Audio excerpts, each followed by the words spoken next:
कोई गंभीर रोग से ग्रसित है या हस्बैंड एंड वाइफ की टीम शिक्षक हो, तो एक तरफ सरकार ने उन्हें परमानेंट गवर्नमेंट एम्प्लॉयज़ के रूप में 1,99,000 में करीब करीब 1,85,000 से ज़्यादा लोग पास किए हैं पहले वाले परीक्षा में। और तो उनको हम लोग मानवता के आधार पर जितना हो सकेगा हम लोग एडजस्ट करेंगे। ऐसा कोई हम लोग हार्ड एंड फास्ट रूल नहीं बनाएंगे कि बिल्कुल किसी का अगर कैमूर जिला है तो वहाँ पर उससे उनको उठा करके हम लोग किसी दूर दराज के इलाके में दे देंगे। यहाँ तक कि हमने ये भी कहा है, मैं सदन को बताना चाहूँगा कि जिला के अंदर भी अगर कोई जैसे कैमूर जिला ले लिया जाए तो उसके पहाड़ी इलाके में भी जब किसी को आप स्थापित करते हैं तो उसका उम्र का भी ख्याल रखा जाए, उसके बीमारी इत्यादि का भी ख्याल रखा जाए।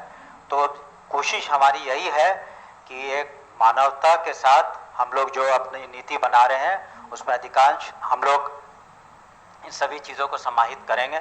लेकिन कोई भी नीति बनती है तो उसमें ये एक चीज़ गौर करने की ज़रूरत होगी कि अधिकांश लोग उससे लाभान्वित हों, अधिक से अधिक लोग उससे लाभान्वित हों।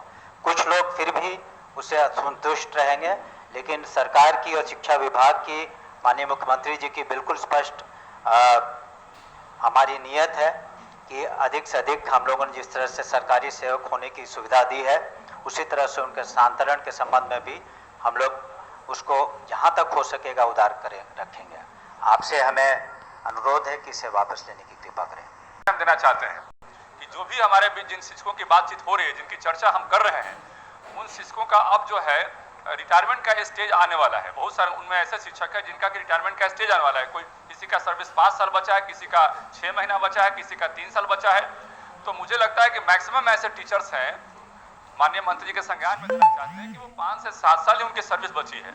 अब बाकी समय के लिए यदि उनको स्थानांतरित करते हैं तो ये तो उनके लिए एक एडिशनल कॉस्ट है। अब वहाँ पर एक नया सर्विसमैन उनको खड़ा करने में समस्या होगा। इसलिए माननीय मंत्री से कहना है कि इस पर एक जो है अपना स्पष्ट विजन आप रखें तो जाके तो उन लोगों के लिए ये हेल्पफुल होगा। और ये हमारी सहायता के लिए आए थे। जब हमारे एनडीए गवर्नमेंट जब बनी थी तब आरजेडी सरकार ने शिक्षा व्यवस्था को इतना खराब कर दिया था कि उस वक्त हमारे पास कोई रास्ता नहीं था।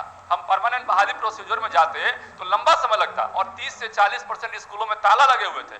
और वैसी स्थिति में जिन टीचर्स का हम लोगों ने अपॉइंटमेंट किया और जिस परिस्थिति में अपॉइंटमेंट किया तो उनके साथ हमारा कहना है कि न्याय होना चाहिए, या पुस्तकालय अध्यक्ष हो या नियोजित शिक्षक हो। जो शिक्षक कोई गंभीर रोग से ग्रसित है या